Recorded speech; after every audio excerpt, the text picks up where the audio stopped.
Nestled amidst the vast ocean, Tuvalu offers a serene and somewhat mysterious beauty.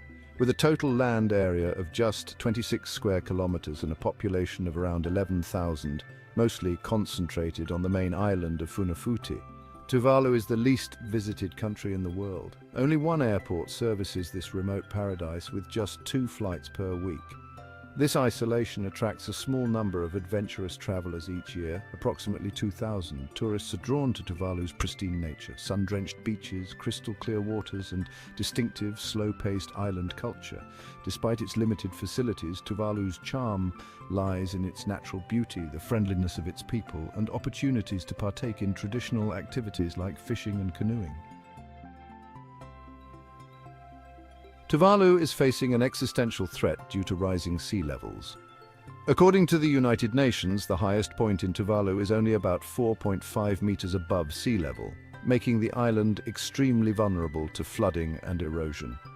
Climate change has accelerated sea level rise in the region, with the ocean around Tuvalu rising at 1.5 times the global average. Experts predict that high tides may flood nearly 95% of the islands by the year 2100, potentially rendering them uninhabitable. This looming disaster poses significant challenges for Tuvaluans, who may have to migrate and adapt while carrying the memories and cultural identity of their homeland. Tuvalu has one of the most welcoming visa policies in the world, allowing visitors from any country to obtain a visa on arrival or visit visa-free.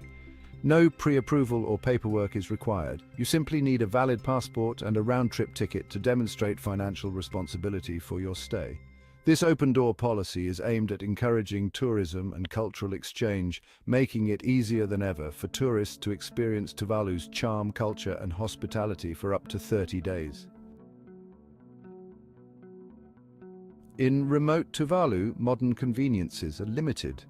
Only the capital, Funafuti, has a consistent electricity supply. There's no newspaper, just leaflets, and satellite television requires special registration. Tuvalu relies on the Australian dollar, and there are no credit card services. Tourists need to carry cash. The only bank, Tuvalu National Bank, operates on a restricted schedule. Thursdays from 10 a.m. to 2 p.m. and Fridays from 9 a.m. to 1 p.m. Most locals live in small villages and rely on farming and traditional fishing. Tuvaluan culture remains grounded in tradition, unity, and a love for music, dance, and sports, providing a strong sense of community. Number 10, a peaceful nation without a military. Tuvalu is one of the few nations without a military. Choosing peace over armament, the government focuses on education, healthcare, and community development. With no major security threats, the nation relies on a small, lightly armed police force of just 24 officers. Australia has pledged to assist with Tuvalu's security needs, and defence support agreements are in place with Australia and New Zealand. Tuvalu's decision to forego a military reflects its commitment to peace and sets an example of how a society can thrive through values of unity, cooperation, and optimism. Number 9. A unique economy with creative revenue streams. Tuvalu's economy has struggled, partly due to natural challenges and limited resources. After establishing an investment fund in 1987, Tuvalu explored creative revenue sources, including leasing its 688 international dialing code to phone businesses, which generated $1.6 million annually from 1992 to 2000. Although the venture stirred public controversy and ended, it showed Tuvalu's adaptability in the face of economic hardship. Number 8. Frequent freshwater shortages. Tuvalu faces constant freshwater shortages due to its lack of rivers and streams. Rainwater collection and drilled wells are primary water sources, but droughts have led to emergencies such as the 2011 crisis that required New Zealand's aid. Agriculture is challenging due to saline soil, so locals grow coconuts, bananas, and taro, raise livestock, and rely on fishing. Food and fuel are mostly imported, reflecting the harsh, resource-poor environment that Tuvaluans must navigate.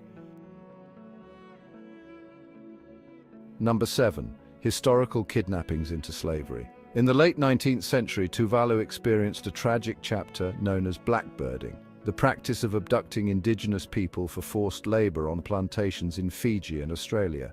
Although some individuals joined voluntarily, most were deceived or coerced by sailors, sometimes posing as priests, and taken aboard ships to endure cruel treatment on distant plantations. Blackbirding had serious repercussions for Tuvalu. The loss of young men disrupted the island's social structure, creating labor shortages and causing psychological and emotional trauma among the people.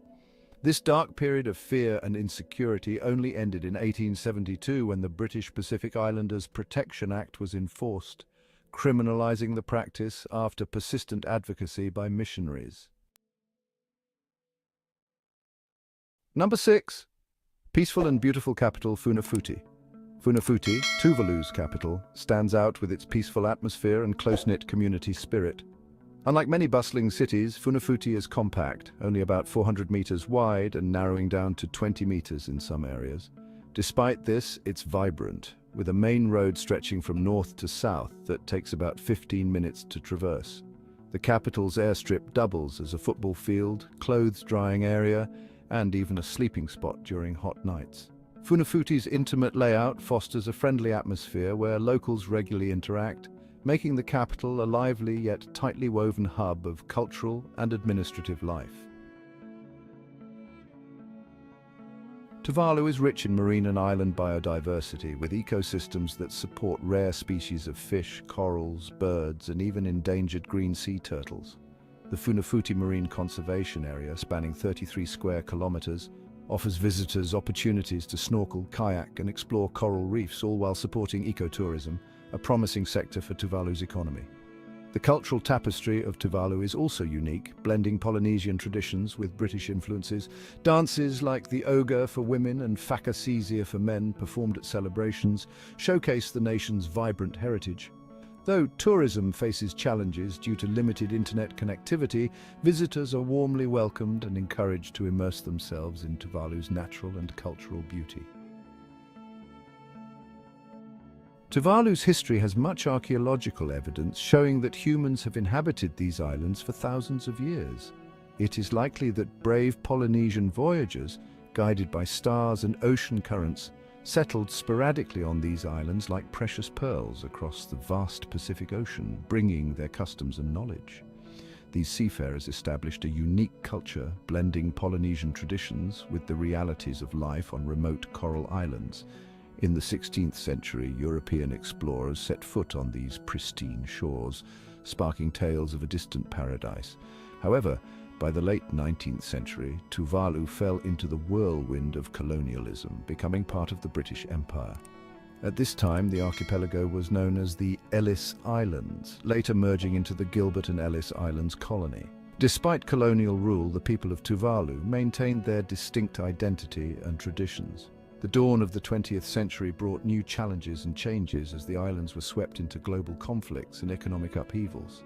However, through all these upheavals, the people of Tuvalu demonstrated extraordinary resilience and community cohesion rooted in deep connections to the land and sea.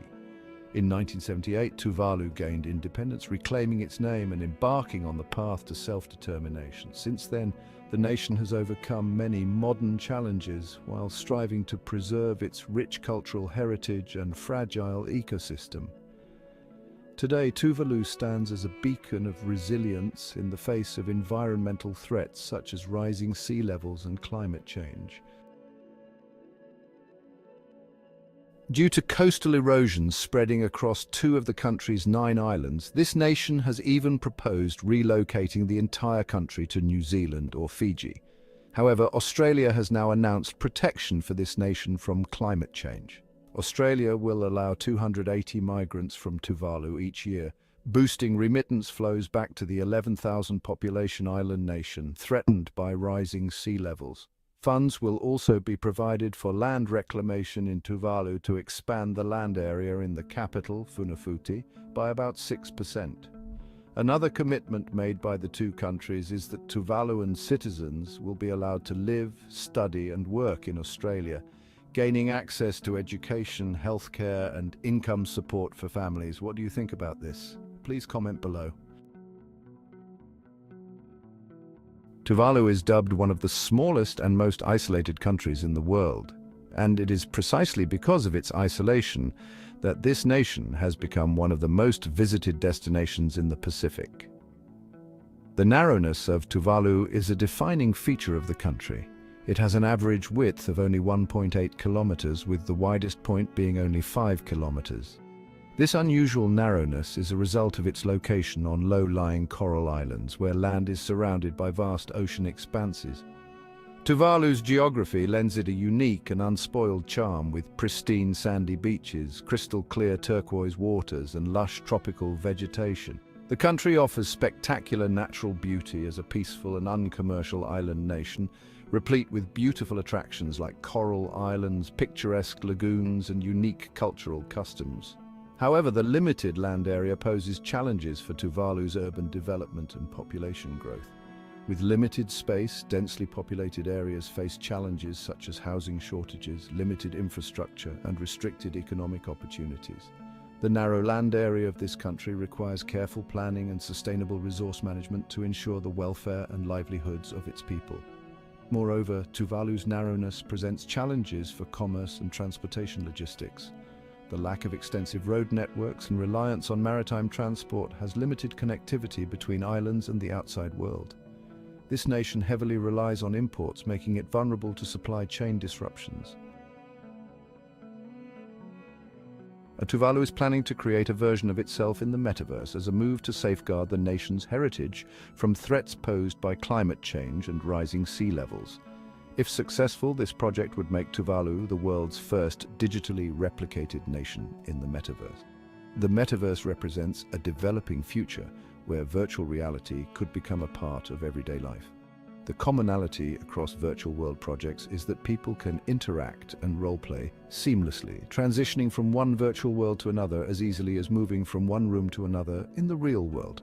Under the plan, Tuvalu will recreate its smallest island, the first one to disappear due to rising sea levels in the metaverse, incorporating natural landscapes, landmarks, and cultural destinations.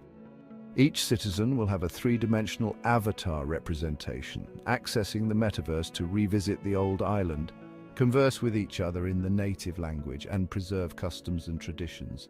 Though by then they may have had to migrate somewhere to use a computer and access the internet.